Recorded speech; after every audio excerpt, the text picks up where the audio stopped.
Listo.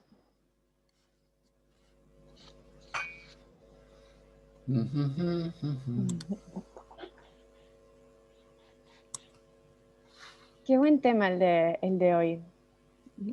¿Te parece? Muy importante para este momento.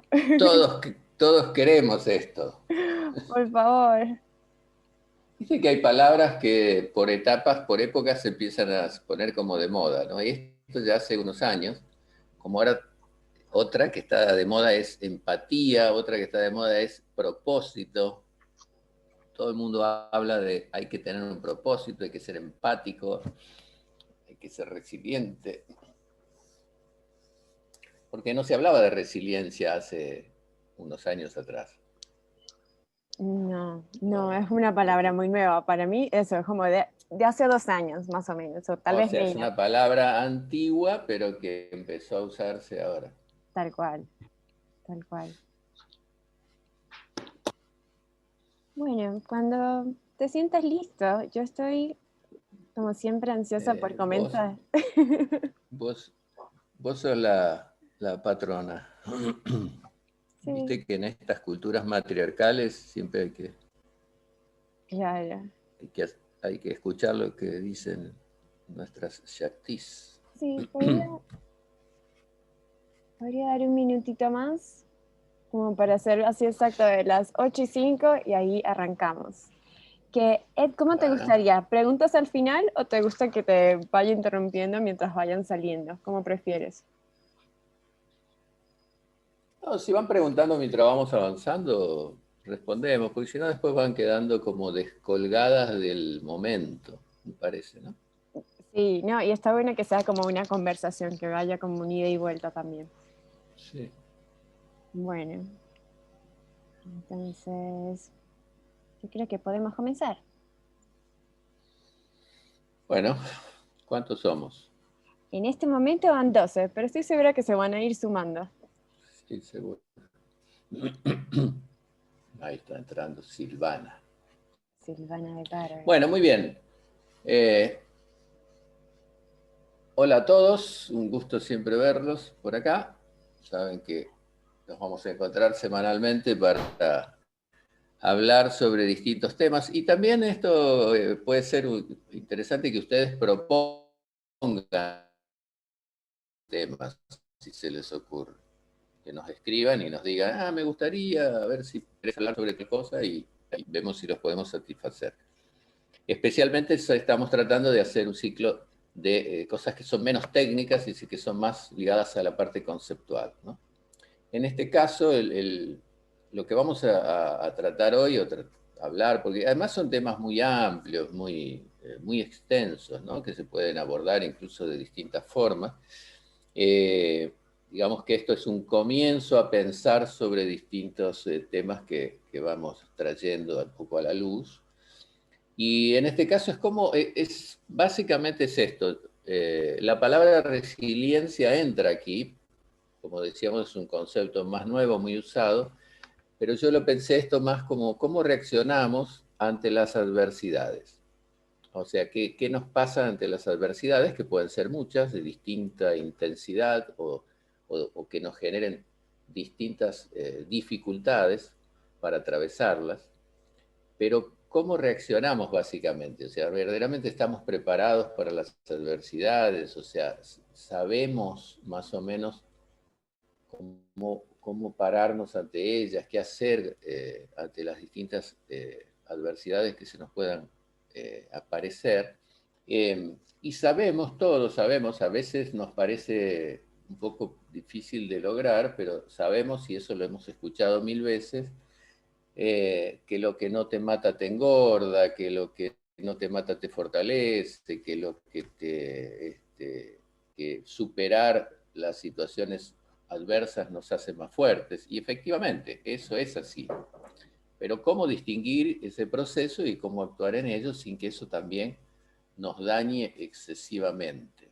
Ahí es donde entra a jugar esta palabra que es la característica de resiliente, que es algo que se debe lograr desarrollar, que en realidad no es una condición. O sea, obviamente hay personas que tienen más características, que los hacen más resilientes, pero es algo que tenemos que entrenarlo, trabajarlo, o sea, tener la aptitud, desarrollar la aptitud. Mucho de esto se aprende viviendo, como la mayoría de las cosas. O sea, uno va pasando situaciones siempre, y esas experiencias que vamos teniendo, que deben ser experiencias conscientes para que sean provechosas, va dando justamente estilo, tengamos más recursos para enfrentarlos, ¿no? Entonces, siempre que vamos a hablar de alguna terminología, de alguna palabra, a mí siempre me gusta empezar y ver qué se entiende por aquello, en este caso, resiliente. Según la Real Academia Española, nos dice que es una capacidad humana de asumir con flexibilidad situaciones límites y sobreponernos a ellas. O sea, son personas, una persona resiliente es una persona que se ve afectada por algo, pero vuelve a recuperar su forma original. Yo no estoy tan de acuerdo con esta última parte, o sea, la persona resiliente supera las situaciones, se robustece, se fortalece y generalmente, si aprovecha esa experiencia, sale más fortalecido, por lo tanto sale mejor de esa experiencia que lo afectó. También en el área de la biología se usa esa palabra, indica la capacidad de un organismo para repararse después de haber sufrido un daño. Porque también está esa consecuencia, o sea, ¿cómo quedamos? A veces quedamos fragilizados, a veces quedamos estresados, a veces sufrimos en esa situación, pero ¿cómo quedamos? Lo ideal es que quedemos mejor de cómo estábamos antes de atravesar esa tormenta, digamos, ¿no? La psicología nos dice que es la posibilidad de mantener cierto equilibrio en medio de la tormenta. Esto es interesante porque verdaderamente una persona resiliente, en el proceso de atravesar esa circunstancia, que puede durar un tiempo, a veces más prolongado que lo que deseamos, ¿qué hacemos en ese tiempo? O sea, tenemos que seguir actuando de manera normal, tenemos que seguir relacionándonos con los demás, tenemos que seguir cumpliendo con nuestras tareas laborales, tenemos que tal vez mantener nuestras relaciones afectivas, o sea, tenemos que seguir manteniendo una conducta dentro de todo normal. Entonces, son las personas resilientes, nos dice la psicología, pueden sufrir, pero aún así logran mantener un rendimiento relativamente estable en su vida cotidiana. No sé, uno se separa de un afecto y no por eso puede dejar meses de ir a trabajar, dejar un tiempo largo de cumplir con las tareas cotidianas que tenemos, con nuestras responsabilidades y demás. O sea, tenemos que lograr desarrollar un componente de fortaleza para poder seguir cumpliendo con los objetivos o compromisos y aunque haya un proceso interno de sufrimiento o de algo que nos está pasando que casi siempre tiene que ver con lo emocional. Que en ese momento, cuando estamos en el ojo de la tormenta, lo sentimos como algo que nos puede, algo que verdaderamente es muy duro, a veces muy horrible, y que después cuando pasamos, salimos de allí y lo miramos desde otra perspectiva, nos damos cuenta y hasta nos decimos, pero ¿por qué yo estaba tan mal por algo que ahora me doy cuenta que incluso fue bueno que ese cambio se produjese? Muchísimas veces nos pasan esas cosas. Entonces, una de las primeras cosas que debe tener un resiliente y que quiere serlo es poder en algunos momentos salir de ese plano emocional tan perturbado y observar la situación desde otra perspectiva. Es como salir de la olla, digamos, del recipiente donde estoy atravesando eso y observarlo desde otro ángulo, desde otro lugar, un poco más ajeno a la situación misma. Y ahí empezamos a encontrar alternativas de solución o de ver de que en realidad no es algo tan grave o más, que le pasa a todo el mundo. Y cuando vemos de que son cosas que son bastante más comunes que las que nos parecen en ese momento, en donde nos sentimos un Cristo crucificado, empezamos a decir, bueno, le pasa a mucha gente, le pasa a otros, y ahí están, superaron aquello, y eso empieza a darnos una noción más de realidad del proceso. ¿Eh? Eh, Algunas características que según la psicología se observan en las personas resilientes es esto que yo les decía, observar la situación, identifican la situación, colocan sentido a sus vidas eh, y generalmente son estrategas, o sea, son personas que cuando llegan a un estado de más resiliencia, empiezan a trazar estrategias para poder paliar esa circunstancia, encontrándole soluciones que a veces no son solamente emocionales. Ahí encontramos que la palabra, hay un autor que si a ustedes les interesa el tema, no es exactamente de esto uno de los libros que él escribió, pero es un autor muy interesante de leer, complejo a veces, pero a mí me parece una persona sumamente interesante. Me gustaron mucho dos de sus libros, que fueron justamente Antifrágil y el otro Cisnes Negros, o Los Cisnes Negros. Ese fue el primero que escribió. Que fueron los dos eh, características así de bestseller, realmente. Este señor se llama Nicholas Taleb, una persona que tuvo una vida bastante difícil, él era jordano, pasó momentos de guerra, después estudió cálculos, matemáticas y demás, y trabajó mucho en la bolsa en Estados Unidos. Eh, y él lo que era una persona que estudiaba su área específica, estudiar probabilidades. Toda esa formación y su vida lo llevó a estudiar y a interesarse mucho por esas características humanas, porque él, una persona que tuvo situaciones de guerra, que perdió prácticamente todo, que trabajó en la bolsa, en donde eso ustedes vieron de que son fortunas que se caen en horas y otras que se construyen en minutos, entonces todo es muy volátil.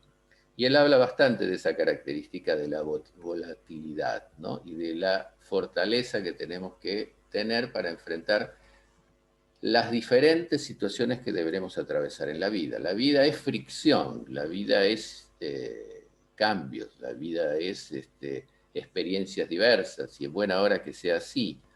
No es totalmente estable. La vida nos ofrece momentos diversos. Entonces él hace un estudio de esas características de personalidad y usa esta palabra antifrágil, que le da nombre a ese libro, porque en realidad no tenemos ninguna otra palabra que no sea esa palabra compuesta, antifrágil, para decir lo que no es frágil. Entonces la palabra resiliente es más limitada. La palabra resiliente nos habla de la robustez, de aquel que atraviesa una circunstancia difícil y sale bien parado de ella, o sea, supera la situación. Pero lo interesante es algo más que eso, y lo que hoy vamos a tratar de hablar es de esa posibilidad, de no solamente ser robusto. Cuando digo robusto no solamente me refiero a tener músculos muy informados, sino también robusto emocionalmente, robusto mentalmente, sino que cuando atravesamos situaciones nos permita aprender de ellas y salir gananciosos, o sea, salir mejor y con algo aprendido, o sea, con una capacidad nueva. Esa es la propuesta superadora de la resiliencia. ¿Eh? A lo frágil, o sea, a las personas que tienden a ser frágiles, no les cae bien la volatilidad, o sea, todo aquello que es volátil lo desespera un poco. Los agentes estresantes, o sea, los estresores, también los perturban mucho. El caos, los sucesos inesperados, el desorden, o sea, todo aquello que no es algo con estructura y que se mantiene dentro de los patrones esperados, lo desestabiliza. Lo que ocurre es de que en algún momento de nuestra vida eso nos pasa. Hay situaciones de estrés, hay sucesos inesperados, entonces está bueno que eso no nos tome de sorpresa y empezar ya a saber que eso en algún momento nos va a pasar, y que es bueno pequeñas dosis como homeopáticas de pequeños estresores, a veces provocados por nosotros mismos, para tener capacidad de resistir estas situaciones cuando aparezcan, ¿no? A lo robusto, que es el opuesto a lo frágil, lo beneficia la crisis. O sea, prospera y crece al verse puesta a la volatilidad. En el ámbito económico, que este señor justamente procede de la bolsa, donde, como decíamos, es una cosa donde hay una incertidumbre constante, allí justamente se sabe que las crisis se las toma como benéficas en el aspecto de hacer mucho dinero aprovechando las crisis. Las crisis están asociadas siempre a oportunidades. Lo que pasa es que hay que atravesar esas crisis y saber actuar en esas situaciones que a veces son un poco caóticas.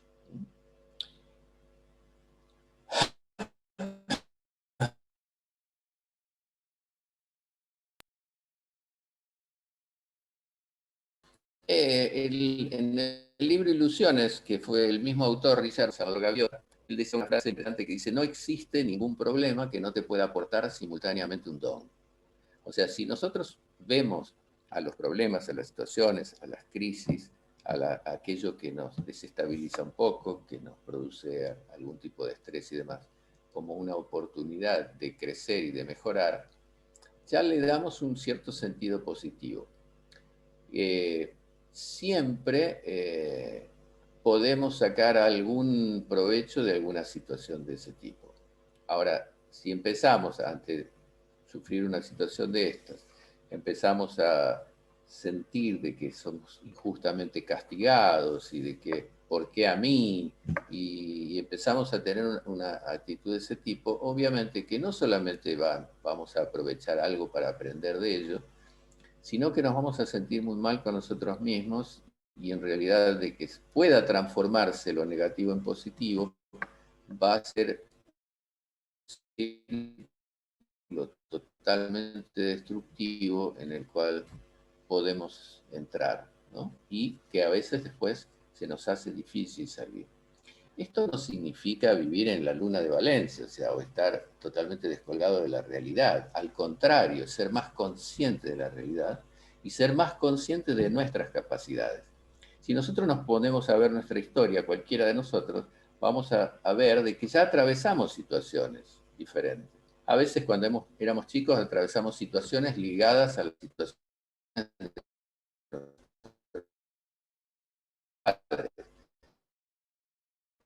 que no éramos nosotros los que las causábamos, pero éramos nosotros las que también las vivíamos.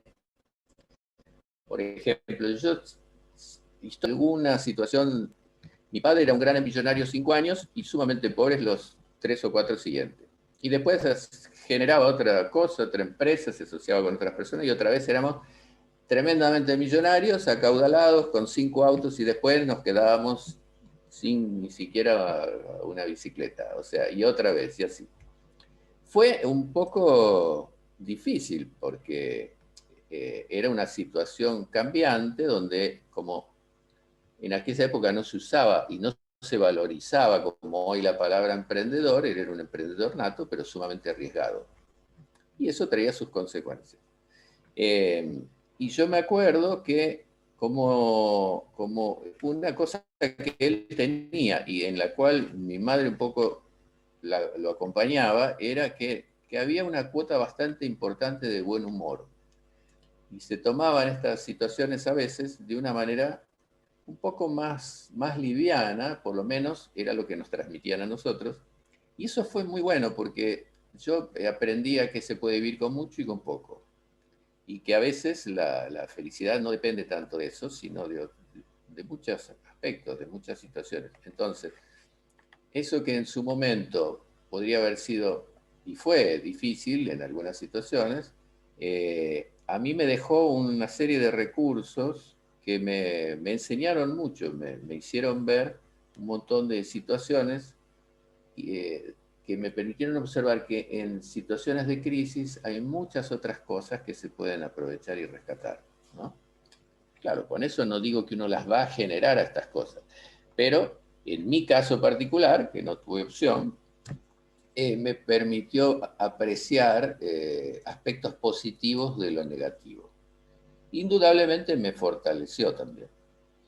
Eh, una de las principales cosas que debemos hacer para buscar nuestras condiciones de resiliente es conocernos. Y ahí, como siempre, encontramos la famosa palabra autoconocimiento, que tiene mucho que ver con lo que nosotros enseñamos. Todo lo que hacemos, todo lo que ustedes están, las técnicas que están utilizando, tienen que ver con un proceso de búsqueda de conocerse más. Porque a partir que nos conocemos más, sabemos qué recursos tenemos, cuáles son nuestros talentos, cuáles son nuestras flaquezas, y a partir de ello podemos trabajar sobre esas situaciones. Si nosotros descubrimos que tenemos, no sé, somos tímidos en función de autoobservarnos, vamos a hacer cosas que nos permitan superar esa limitación, que hace que nos impida comunicarnos mejor, por ejemplo, o cualquier otra cosa. Puse timidez como un ejemplo, pero pueden ser millones de cosas. Pero que de autoobservarnos. Y especialmente en las técnicas, en la realidad, más energía, más capacidad para qué, para producir los cambios de aquellas cosas que vamos descubriendo a partir de la autoobservación. Y ese estado de autoobservación que se especifica mucho en el proceso de concentración y meditación, nos va a dar recursos justamente para cambiar aquello que queremos cambiar. Y por eso siempre estas tradiciones culturales antiguas se le asociaron a la libertad, o sea, a un proceso de libertar al ser humano. ¿Libertar por qué? Porque nos da esa posibilidad justamente de cambiar. Y a partir de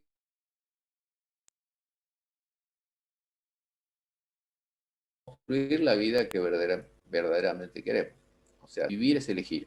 Y es un principio. Para mí es un principio, es un postulado que es totalmente fantástico. O sea, vivir es elegir aquello que yo quiero, no lo que me dicen que debo elegir, o lo que me imponen o me enseñan desde que nazco, y convenciéndome a tal punto de que eso, que a pesar que yo no lo quiero en mi fuero más íntimo, recomiendo hacerlo porque fui condicionado a ello. Entonces es un proceso de libertad que cada uno tiene y que puede ir desarrollando. Ahí es donde, como decía al comienzo, cuando empezamos a ver, hablar más puntualmente de esta capacidad, digamos, que es, o condición, que es ser resiliente, hay dos cosas. Una, saber si esto es una característica innata, si uno la tiene porque nació así y listo. No, está descubierto y en esto colaboran distintas áreas de la ciencia, incluso de que no es algo innato. Y por otro lado, entender qué son los procesos resilientes, porque por ahí estamos atravesando una situación que puede ser justamente un proceso para desarrollar la resiliencia o no, puede ser simplemente una circunstancia que muy, muy pasajera que no nos permita trabajar sobre ello. Con relación a si es una característica innata, o sea, hoy que se trabaja sobre nuestro genoma, se ha descubierto que no está impresa en nuestros genes, no es una característica genética, pero sí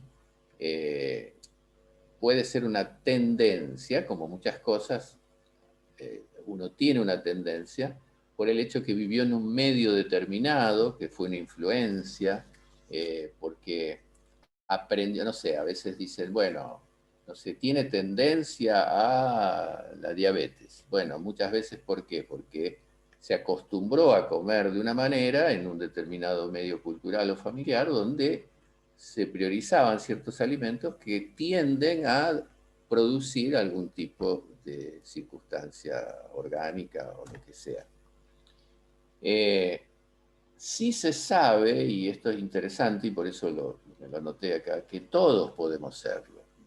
Todos podemos ser resilientes o por lo menos más robustos, más resilientes que lo que éramos.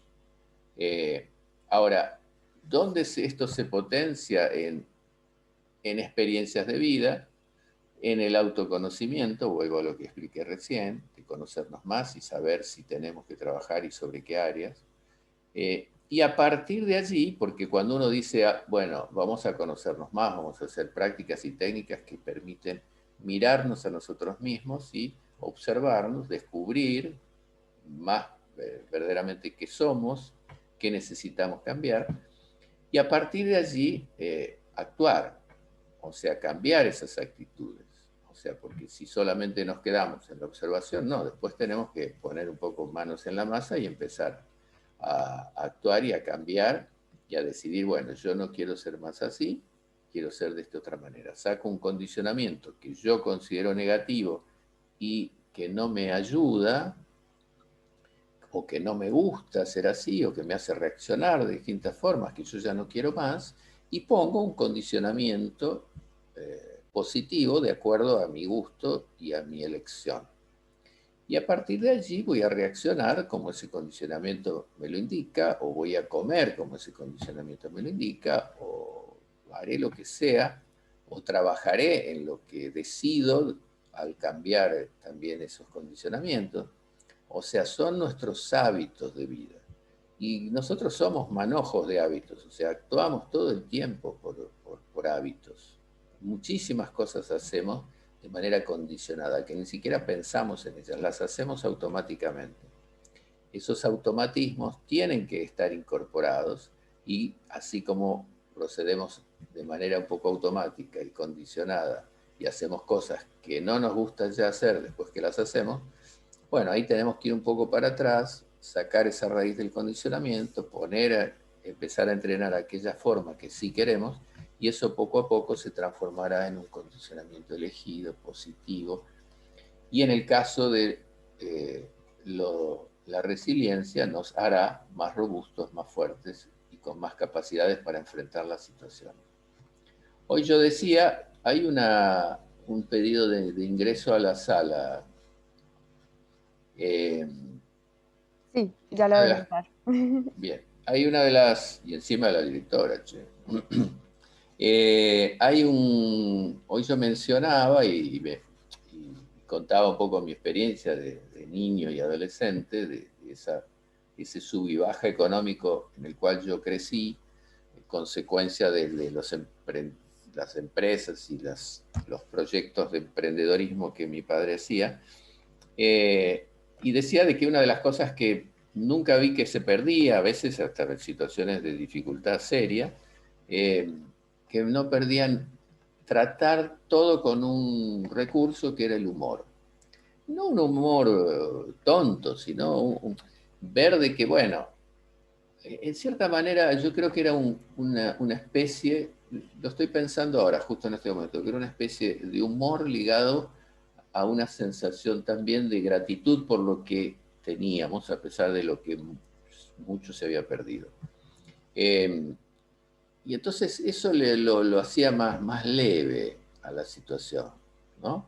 El humor para mí, personalmente, es una habilidad increíble que todas las personas que yo he visto que tienen naturalmente una, una vida más ligada a la alegría, al humor que se expresa como alegría, que es esa alegría de vivir, siempre me sorprendieron porque muchas de ellas han sido personas que atravesaron situaciones muy críticas, muy difíciles, y sin embargo a través de ese recurso hicieron que su vida continuara y no llegasen a situaciones oscuras, digamos, ¿no?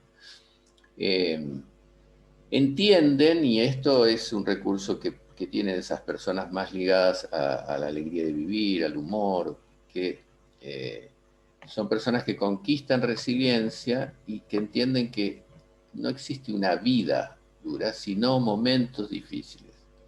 Te interrumpo un segundo. Sí, Aquí Camila pregunta si hablas de la gratitud o sí. si puede ser otro recurso. No, la gratitud para mí, ya tuvimos una charla sobre gratitud, para mí en lo personal es uno de los elementos más transformadores que podemos usar y uno de los elementos que más nos ponen con los pies sobre la tierra y nos hacen muchas veces descubrir que somos unos desagradecidos con nosotros mismos, porque tenemos un montón de cosas y posibilidades, y a veces porque nos falta una que en un momento dado nos hace sufrir un poco, no, nos olvidamos de las demás, ¿no? Y si nos sacaran todas esas que tenemos y que muchas veces son más importantes y fundamentales que la que perdimos o que la que se transformó, nos arrepentiríamos mucho. Entonces, me parece, yo digo en el caso de mi experiencia de niño y adolescente con mis padres, que ellos mantenían una combinación de un cierto alegría de vivir y humor para algunas cosas que eran difíciles y que se reían incluso de ellas a veces para hacerlas un poco más livianas, y que había una presencia bastante importante de ese sentimiento de gratitud. Ese combo, digamos, de ese conjunto de cosas, en mi caso personal fue muy importante, porque siempre yo recuerdo, a pesar de los momentos difíciles, también muchos momentos alegres, divertidos, o sea, donde lo pasábamos bien a pesar de las limitaciones económicas. No sé si con eso respondí un poco más desde mi experiencia. Hay que entender que todas estas cosas y mucho de esto conceptual que vamos a hablar durante el transcurso de este ciclo, cada uno las va a analizar y las va a vivir desde sus propias experiencias.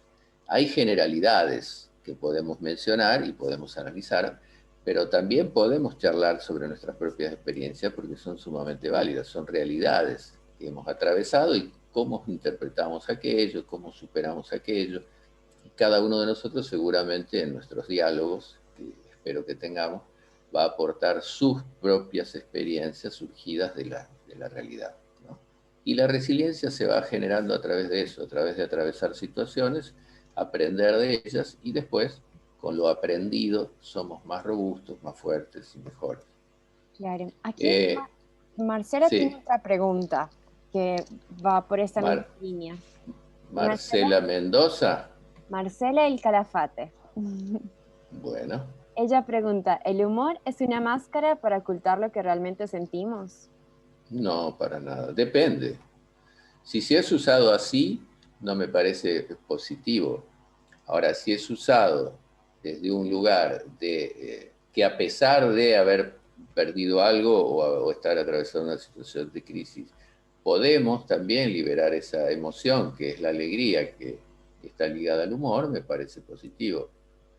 Eh, no sé, me puedo caer y poder reírme de la situación que incluso podría haber sido más grave. No sé, hay miles de comparaciones, pero me parece que el humor no es, yo no lo veo como una máscara, lo veo que es una aptitud que podemos, como dice Mafalda acá, sonríe, es gratis y alivia el dolor de cabeza. O sea, ya solo el hecho está sabido y probado de que, por ejemplo, si uno esboza una sonrisa, automáticamente hay una serie de actividades orgánicas que van acorde a eso que estamos expresando. Por lo tanto, la alegría, el humor, son cosas que podemos desarrollar sin reducir la importancia de la situación que estamos atravesando. ¿Qué más? Por ahora ¿Sigo? estamos. Sí, por Bueno. favor. Gracias. También la influencia cultural en este proceso, ¿no? Vuelvo a hablar hoy, voy a hablar de mí, un poco de mi historia, pero por ejemplo, cuando hablamos de influencia cultural, cómo han influido nuestros modelos sobre los cuales nos inspiramos cuando éramos niños, cuando éramos adolescentes. Por ejemplo, yo así como contaba de mi padre y esa característica de emprendedor y de ganar y perder rápidamente, o sea, esa inestabilidad en la cual yo crecí en ese sentido, había estabilidad afectiva, pero había inestabilidad en ese orden. Tuve una presencia muy fuerte que para mí fue una gran influencia cultural de quien yo aprendí un montón, que fue mi abuelo, el padre de mi madre, que era exactamente lo contrario. Era una persona justamente resiliente, eh, persona con todos los problemas traídos de las guerras en Italia, que había crecido con muy poco y había tenido que desarrollarse luchando para conquistar todo lo que había obtenido y que llegó a desarrollarse mucho, a tener un muy buen pasar, a ser muy culto en aquella época. Y para mí fue con el primero que yo aprendí a hacer técnicas de limpieza orgánica, era naturista, imagínense, estamos hablando de hace 60 y pico de años atrás. Entonces para mí fue un fuerte. Y, y de él saqué mucho, mucho, mucho de un temperamento resistente, de enfrentar las situaciones de una manera, enfrentarlas, atravesarlas y tomarlas como hechos positivos. Y en mi caso, él fue justamente el modelo más importante. Por lo tanto, ¿por qué yo cito esto? Porque es importante nosotros elegir las egrégoras y los grupos de influencia con los cuales nos conectamos. Si nosotros tenemos oportunidad de vincularnos con grupos de influencias positivas, serán mucho más interesantes lo que vamos a recoger de ahí, porque van a ser inspiraciones justamente positivas.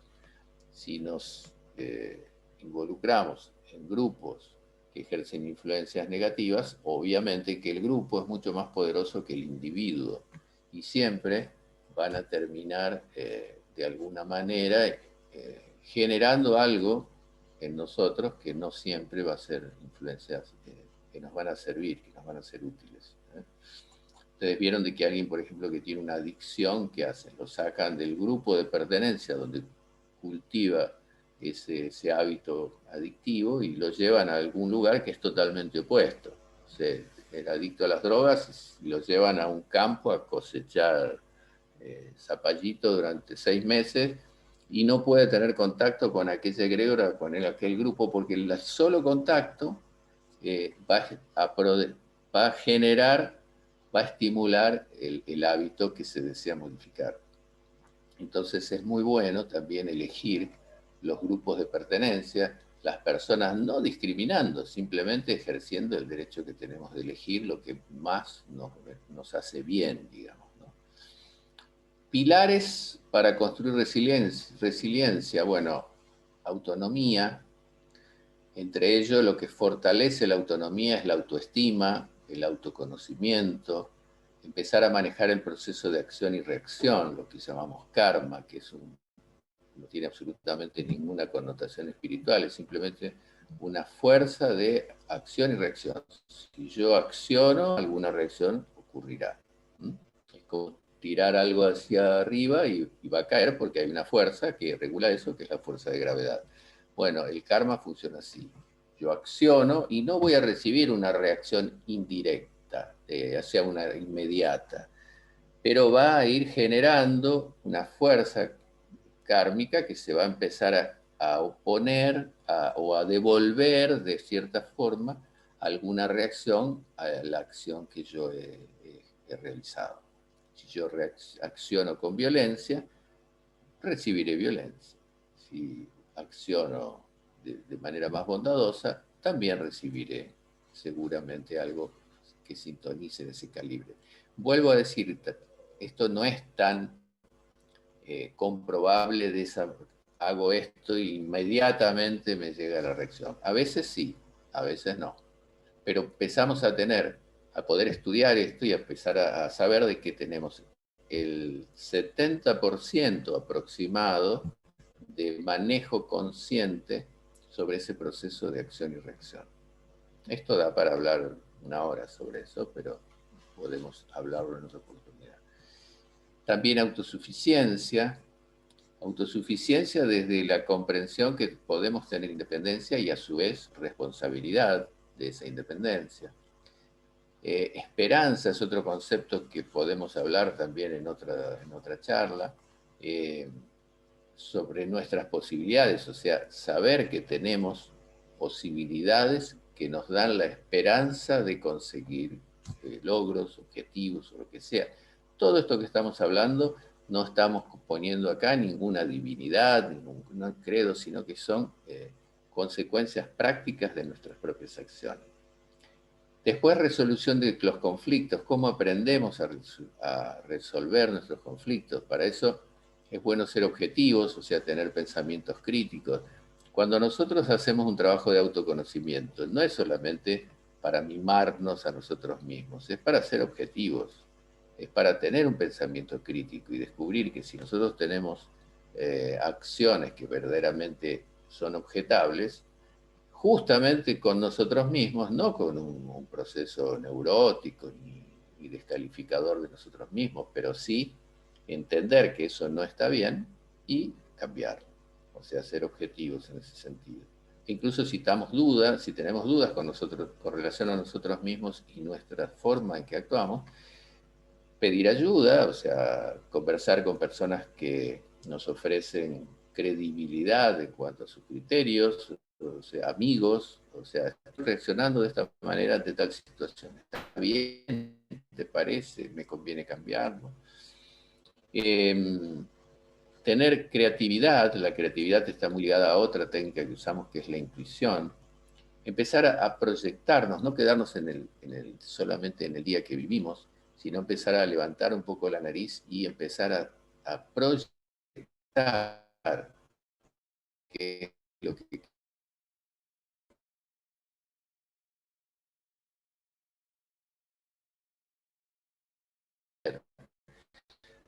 cómo nos vemos y cómo queremos ser dentro de 10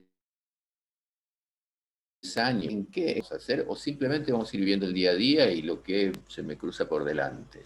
No, eso es visión estratégica y eso tenemos que incorporar. Y no siempre eso se incorpora. Va desde hacer una agenda el día anterior para las acciones del día siguiente hasta planear con extensión de 6 meses, un año, 5, 10 y empezar a poner dónde vamos a poner el foco, o sea, a dónde yo quiero llegar. Empezar a generar cambios cuando tener esa actitud, y hoy más que nunca, ustedes vieron de que hoy estamos en un proceso de cambio. Todo es muy cambiante, todo es líquido, todo cambia de forma. Todas las estructuras antiguas sobre las cuales aprendimos y crecimos están siendo modificadas constantemente e incluso hacia un lugar que ya nos estresa. O sea que en realidad, en general, todos vivimos con ciertos estresores que son esos mismos cambios que nos obliga a aprender las cosas a una velocidad que no creíamos que íbamos a tener que usar, a ser cada vez más flexibles, a ser cada vez más aptos a aprender con velocidad. Bueno, todo eso no podemos poner a protestarnos y no, yo no quiero.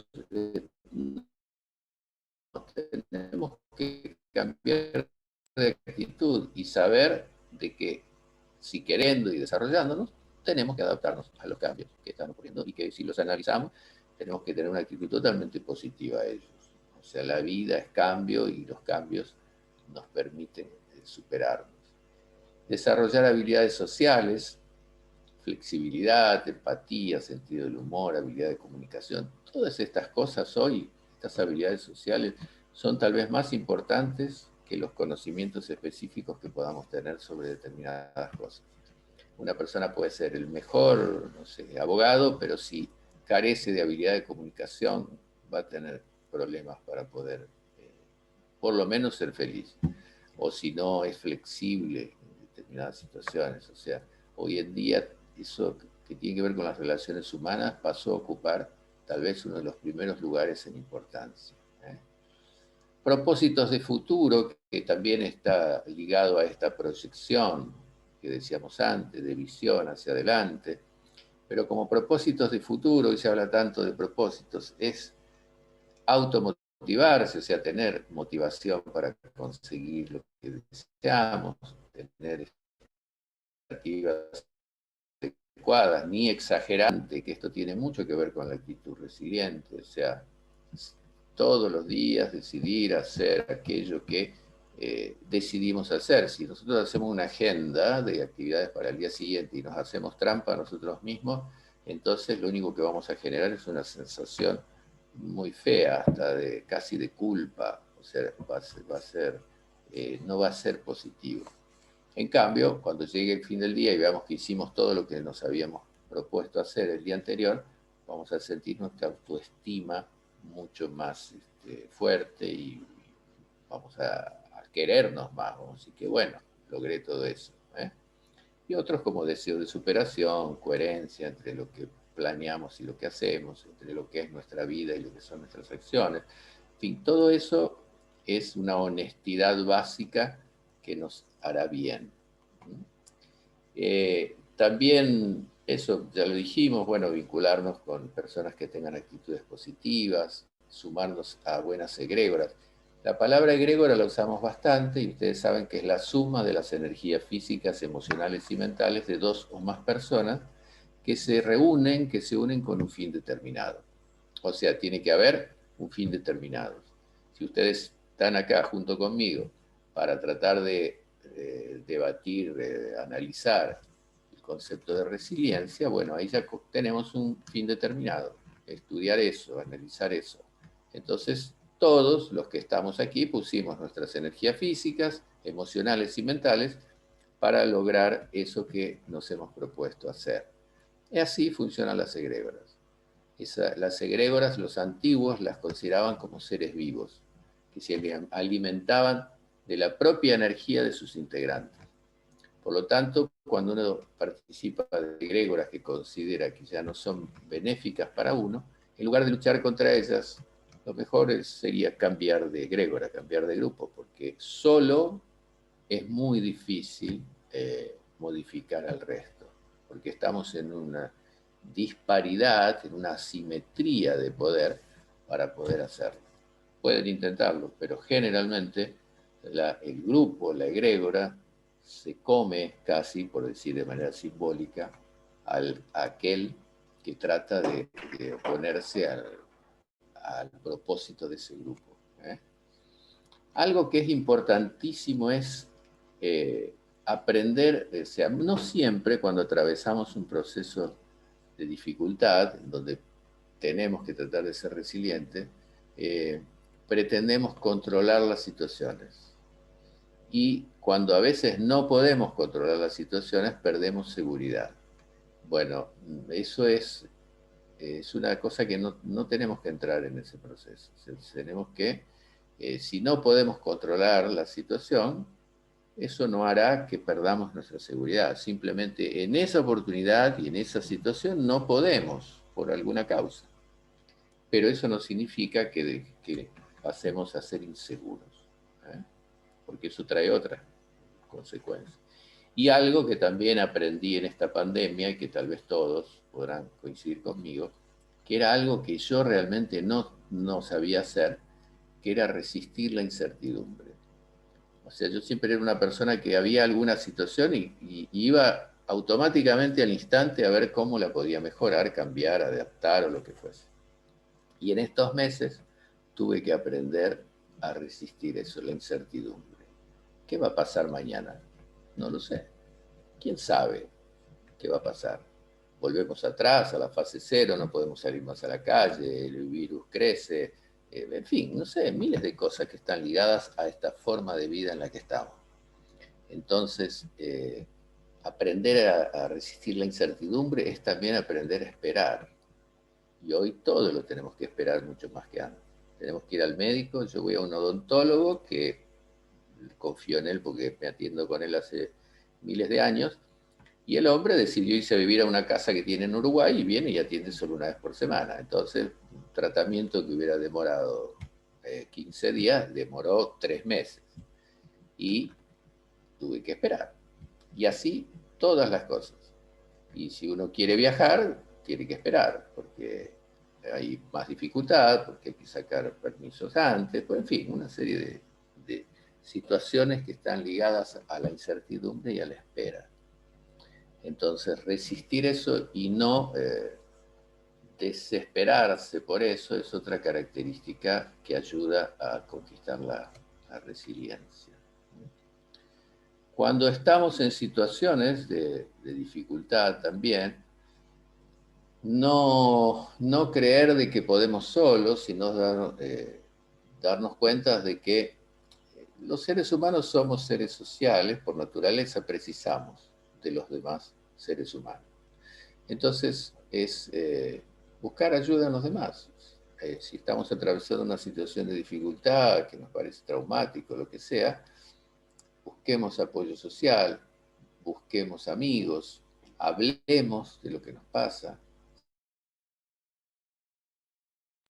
demos la verdad de lo que nos pasa. Y eso que parece tal vez vulnerabilidad, no es así si lo estamos haciendo con las personas adecuadas. Estamos abriéndonos y mostrando lo que estamos sintiendo, y si el otro es empático, nos ayudará, no juzgará, y nos ayudará a caminar juntos en ese proceso, porque es compartir, o sea, es transmitir lo que nos está pasando, y eso ya nos hace sentir mucho mejor, porque nos alivia automáticamente, nos ayuda. Si uno quiere opinión del otro, uno se la pide.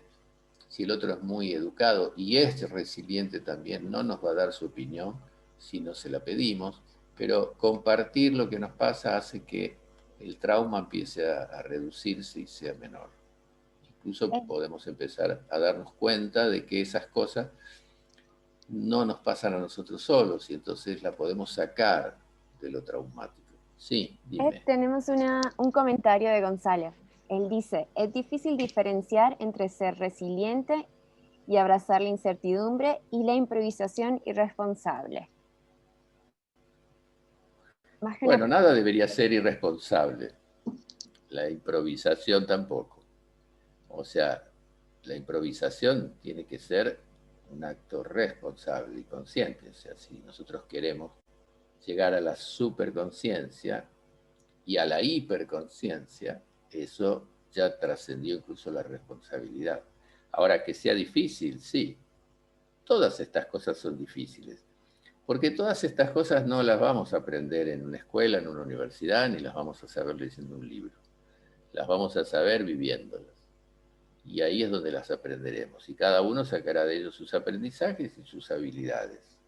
Ahora, lo que hacemos con estas charlas, o lo que hacemos leyendo un libro, algo así, vamos nutriéndonos de otras experiencias, de otras personas, y vamos entrando en determinados temas, y entonces empezamos a tener como más recursos para administrar aquello que nos pase, y empezamos a recordar lo que leímos. Está todo eso presente ahí, nos da como sostén a la situación puntual que estamos atravesando. Pero en realidad es así, se va aprendiendo a medida que lo vamos atravesando. Por eso la edad da más recursos. ¿Por qué? Porque generalmente una persona que vivió más años vivió más experiencias de ese tipo. No siempre lo garantiza, pero generalmente sí. La edad da más capacidad de ser un poco más paciente, más tolerante. Empieza a comprender que mucha gente reacciona o actúa de determinada manera, y empieza a comprender que a esa persona le pasan cosas que a lo mejor hace que sea así. O sea, uno empieza a mirar las cosas desde otra forma, porque las ve, esa frase famosa de que no vemos las cosas como son, sino que las vemos como somos. Y hoy yo, con 67 años, entiendo y pienso las cosas después de haber vivido ese tiempo muy diferente. O sea, si yo hubiese atravesado una situación de pandemia y de encierro de meses a los 30, y hubiese estado mucho más estresado que hoy, porque sé que hubiese tenido mucho menos tolerancia, menos paciencia, hubiese sido menos resiliente.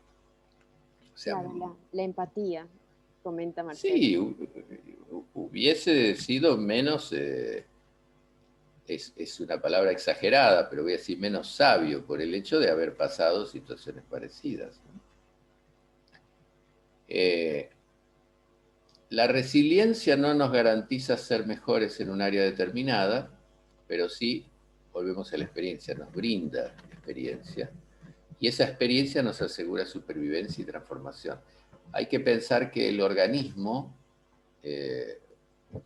reacciona ante los estresores como si fuese atacado y está en riesgo su vida. Entonces, lo que uno empieza es a administrar eso. Y al administrar mejor, aseguramos nuestra supervivencia y la transformación que esa experiencia nos va a dar. Nicholas Taleb hace una comparación en el libro que yo les mencioné, que les recomiendo leerlo si quieren, es un libro largo pero interesante, Antifrágil. Él hace la comparación con algunos mitos. Y uno de los mitos es el mito de la hidra, que era un bicho mitológico que tenía como 1000 cabezas. Entonces el que la mató fue Hércules. Y cuando lucha con ella descubre que le cortaba una cabeza y le nacían 2. Le cortaba otra y le nacían otras 2. Entonces se dio cuenta que es lo que no lo iba a poder vencer nunca. Bueno, al final lo vence, pero en fin, hay toda una historia. Pero no voy a eso, lo que voy es de que la antifragilidad lo que propone, que es superadora de la resiliencia es solo atravesar el proceso y llegar, digamos, como atravesar un río muy caudaloso y llegar a la otra costa. Y salir bien del proceso. La antifragilidad propone llegar al otro lado, capitalizar esa experiencia y así como la hidra que ganaba una cabeza, ganar una sabiduría más, de haber desarrollado una capacidad nueva que antes uno no tenía. Y él hace esa comparación justamente con ese bicho de tantas cabezas, porque podemos hacer eso. Si aprovechamos bien ese proceso de dificultad, ganamos alguna capacidad nueva y por lo tanto saldremos fortalecidos. Hay cuando hablamos de resiliencia se usa bastante esta comparación. Ustedes saben que las ostras producen perlas porque generalmente un grano de arena entra en esa casita, digamos, en la que vive, y eso la lastima, y eso hace que ella produzca una sustancia que se va solidificando y que termina siendo una ostra. Por eso las perlas de cultivo son ostras que le ponen dentro un cuerpo extraño para que ella reaccione a eso. Entonces esta comparación se usa bastante diciendo que una ostra que nunca ha sido herida no es capaz de producir perlas. Por eso yo decía que esto no se aprende en un libro ni en una escuela. Se puede hablar de ello y eso nos ayuda, pero esto se aprende atravesando situaciones. Y por eso también este señor nos habla bastante de que es bueno, y yo creo que tengo un slide más adelante que lo menciona, pero es bueno poder enfrentarnos a pequeñas situaciones que hagan que vayamos como entrenando, ¿no? Como pequeñas dosis homeopáticas de estresores que hagan que reaccionemos ante determinadas circunstancias y eso nos tendrá más entrenados cuando efectivamente nos pase una situación de dificultad. Bueno, esto con relación al ámbito de influencia ya lo vimos, porque nuestra mente tiene dependencia del ámbito, creo que no hay mucho que decir porque ya lo adelanté charlando y me está empezando a preocupar la hora, que ya llegamos, ¿no? A las 9. Sí, ya es la hora, pero creo que podemos pasarnos unos minutitos.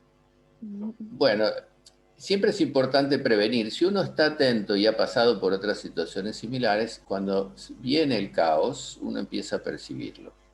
Uno empieza a percibir de que empiezan a pasar algunos pequeños indicios de que nos vayamos preparando porque alguna circunstancia de cambio, de caos o de desestabilidad va a pasar. Entonces, empezar a observar esas señales y analizarlas. Muchas veces confundimos el catalizador con la causa, y esto justamente lo tomé del libro de Taleb, que él dice, sería equivocado atribuir el derrumbe de un puente frágil al último camión que lo cruzó. No fue el camión que lo cruzó, fue la situación. No sé, se terminó una relación afectiva y la otra parte se relacionó con otra persona. Y pensamos que la causa es ese tercero. No, la situación ocurrió en cuanto al vínculo, y eh, ese objeto amoroso nuevo puede haber sido circunstancial, la fuerza para que la persona decida y haga un cambio, en fin. eh, Ese catalizador no es exactamente la causa. Pero muchas veces ponemos todo nuestro enojo, o nuestra mirada, o ponemos la culpa en eso que pasó a ser un catalizador de un proceso que después, cuando lo analizamos desde un lugar de más calma y más reflexión, nos damos cuenta que fue bueno y necesario que ese catalizador produjera ese cambio. Lo que pasa es que cuando estamos en el momento no podemos comprenderlo. Nos parece totalmente diferente a lo que lo analizamos después. La resiliencia debe ser consciente, porque si es consciente, como todos los procesos en nuestra vida, consciente significa que los administramos con conocimiento de lo que estamos viviendo. Ayuda a reaccionar de manera proporcionada, porque a veces también las reacciones son desproporcionadas. Ante una situación pequeña reaccionamos como si eso fuese una monstruosidad, y tenemos que tener un poco de administración de cómo reaccionamos ante las cosas en su justa medida. Las personas ecuánimes, o sea, que administran mejor, con justeza, las reacciones, la energía que ponen en los hechos, reaccionan a informaciones reales, y las personas más frágiles se desestabilizan mucho y le hacen mucho caso al ruido emocional, o sea, a las emociones que viven. Incluso generalmente las personas fuertes suelen ser menos agresivas que las personas que no lo son, porque justamente al desestabilizarse buscan recursos que muchas veces son reacciones agresivas. Esto que yo les decía de pequeños estresores a los que podemos recurrir, y a veces hasta generar pequeñas situaciones, atrevernos a atravesar pequeñas situaciones que pueden estar bajo nuestra administración, es como el proceso de hormesis, ¿no? Que es justamente dar pequeñas dosis. Por ejemplo, se busca curar con venenos de algunas serpientes o lo que sea, en dosis muy, muy pequeñas, porque eso produce una reacción, casi como un efecto de una vacuna. Bueno, ese pequeño caos al que podemos acceder, podemos hacer cambios en nuestra vida, podemos provocar algunas situaciones para que todo no esté tan quieto, todo no esté tan estructurado, para que porque siempre va a ocurrir en nuestra vida alguna situación, y ojalá que así sea, si no sería muy aburrido realmente. Cuando se genere alguna situación que tengamos que atravesar, tengamos más recursos. O sea, porque los estresores también producen cambios hormonales, cambios físicos, cambios orgánicos. ¿Cómo pensamos? Pequeños entrenamientos. Si vamos a analizarlo desde el punto de nuestro método, cuando uno, por ejemplo, está haciendo una práctica y tiene que permanecer más tiempo que el que pensaba que podría llegar a estarlo, por ejemplo, con aire en los pulmones, ¿sí? Y después exhalando sin aire en los pulmones, o sobre las puntas de los deditos durante unos cuantos minutos en una determinada posición física. Bueno, son circunstancias que al comienzo nos parecían imposibles de atravesar, y que después las vamos superando, subiendo el tiempo de permanencia, poniendo ciertas complicaciones dentro de la misma técnica que hacemos. O sea, vamos aumentando nuestra capacidad de asimilar las situaciones que al principio nos parecían dificultades imposibles, y que a partir de que nos vamos fortaleciendo podemos darnos cuenta de que eso lo podemos atravesar con más tranquilidad. Lo mismo pasa en de situaciones. Entonces puede transformarse en algo importante. Bueno, y ya para ir terminando, o sea,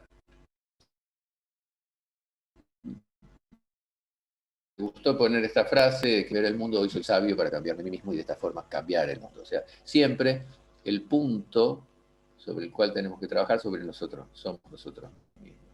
O sea, no somos nosotros que tenemos que analizarnos, que observarnos, que conocernos y a partir de ahí poner en marcha un proceso de superación y cambio con relación a nosotros mismos para tratar siempre de ser mejor ser humano. Y puse esta imagen de fondo porque el águila es un animal tremendamente resiliente, que es una de las aves más grandes que existen y vive muchos años, vive algo de como 70 años. Pero hay un momento de su vida, en la mitad más o menos de su vida, que tiene que decidir si va a seguir viviendo o no, porque generalmente sus alas empiezan a ser demasiado pesadas porque se van teniendo plumas cada vez más grandes, siguen creciendo. Las uñas, las garras, que son patas muy poderosas, empiezan a crecer en demasía y se empiezan a clavar sobre sus propias patas. El cuerpo empieza a ser muy pesado por el plumaje e incluso los picos también siguen creciendo. En ese momento, instintivamente, ella tiene que decidir o morir, porque no puede más comer, por las deficiencias que empieza a tener, o retirarse a un lugar muy desolado, generalmente vuelan muy alto y hacen un nido en alguna montaña ya lo más alta posible, y empieza a arrancarse las plumas para sacarse esas plumas pesadas, se arranca las garras y rompe el pico contra las rocas. A partir de allí, durante muchos días, no puede comer, no puede alimentarse, no puede volar, no puede defenderse si fuera atacada. Muchas mueren en ese proceso y otras atraviesan ese proceso y llegan a ser verdaderas experiencias resilientes, y a partir de ahí, con nuevo plumaje, con el cuerpo más liviano, con un pico nuevo y que le permite captar sus presas, con las garras de sus patas que han nacido otra vez y que no se le clavan sobre sí mismas, vuelve a volar y durante prácticamente otra mitad de su vida consigue vivir.